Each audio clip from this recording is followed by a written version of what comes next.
तो नमस्कार दोस्तों, क्या आपने कभी सोचा है कि आखिर इतना छोटा सा मच्छर भाई साहब हमारे शरीर से खून कैसे निकालता है और क्या हर मच्छर खून पीना ही जानता है? तो गाइस आज हम जानेंगे कि आखिर जो मच्छर है इंसान का खून चूसने का जो सारा प्रोसेस होता है, सारा प्रोसेस आज हम इस वीडियो के अंदर समझने वाले हैं। तो आप लोग वीडियो को लास्ट तक जरूर देखिएगा क्योंकि आज की वीडियो बहुत ही ज्यादा इंटरेस्टिंग होने वाली है। तो गाइस सबसे पहले बात करते हैं कि आखिर जो मच्छर होते हैं क्या हर मच्छर खून चूसना ही जानते हैं? जी नहीं दोस्तों, क्योंकि मच्छर के अंदर भी यहाँ पर दो तरह के मच्छर होते हैं। सबसे पहला नर मच्छर और दूसरा जो है मादा मच्छर। जी हाँ दोस्तों, जो कि मादा मच्छर जो होती है, जो फीमेल मच्छर होती है, जैसे फीमेल ज्यादा खून चूसती है वैसे ही फीमेल में मादा मच्छर भी होती है जो ज्यादातर इंसानों का खून चूसना जानती है। लेकिन वहीं पर जो नर मच्छर होते हैं वह फूलों के रस से अपना पेट वगैरह भर लेते हैं। वो यानी नर मच्छर यहाँ पर इंसानों का खून नहीं चूसते हैं। यहाँ पर जो इंसानों का खून चूसता है वह मादा मच्छर होती है, क्योंकि मादा मच्छर को यहाँ पर अपना अंडा विकसित करना होता है, जो कि अंडा विकसित सिर्फ यहाँ पर प्रोटीन से ही हो सकता है, जो कि इंसानों के खून में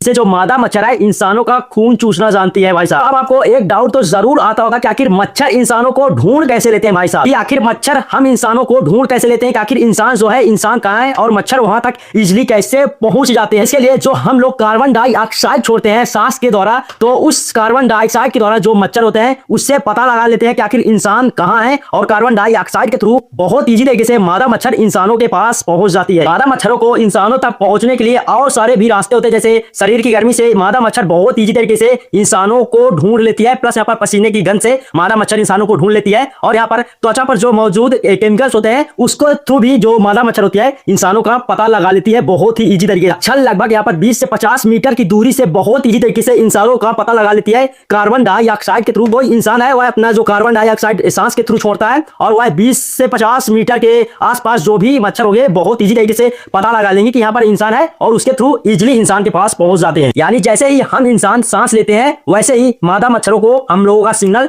पहुंच जाता है। अब बात आती है कि आखिर जो मच्छर होते हैं इंसानों के शरीर से खून कैसे निकालते हैं? तो भाई साहब मच्छर के पास सिर्फ एक सुई नहीं होती है, क्योंकि मच्छर के मुंह में 6 अलग अलग पतली सुइयां पाई जाती हैं। इन्हीं सुइयों को मिलाकर एक संरचना बनती है जिसे प्रोबोसिस कहते हैं। सबसे पहले मच्छरों का त्वचा पर लैंडिंग होती है। मच्छर पहले धीरे से आपकी त्वचा पर बैठते हैं और यहाँ पर त्वचा को काटना शुरू कर देते हैं। वो अपनी 6 सुइयों से त्वचा की ऊपरी परत को चीरते हुए निकल जाते हैं और यहाँ पर इतनी पतली होती है, जो मच्छर की सुई होती है इतनी पतली होती है कि आपको तुरंत कोई भी दर्द महसूस ही नहीं होगा। मादा मच्छर सुई घुसेने के बाद सबसे पहले यहाँ पर मच्छर त्वचा के अंदर छोटी छोटी नसों को खोजता है। जी हाँ दोस्तों, इंसानों के अंदर छोटी छोटी नसों को खोजता है और वहां पर अपना जो लार है इंजेक्ट कर देता है, जो सलाइवा होता है उसे इंजेक्ट कर देता है। तो मादा मच्छर सबसे पहले अपनी लार यानी सलाइवा को आपके शरीर में छोड़ता है। उसकी लार में एक खास तरह का केमिकल होता है जो कि खून को जमने से रोक देता है। इसी वजह से खून आसानी से बहता रहता है और मच्छर आराम से जो खून है उसको चूस लेते हैं। भाई मच्छर पंप जैसे सिस्टम से खून चूसता है तो बहुत इजीली चूस लेता है, क्योंकि एक मादा मच्छर 2 से 3 मिनट में अपने शरीर के वजन से ज्यादा खून पी जाती है। तो अब यहाँ पर एक डाउट और बनता है कि आखिर मच्छर के काटने से खुजली क्यों होती है? तो अब सबसे परेशान करने वाला सवाल, मच्छर के काटने के बाद खुजली क्यों होती है?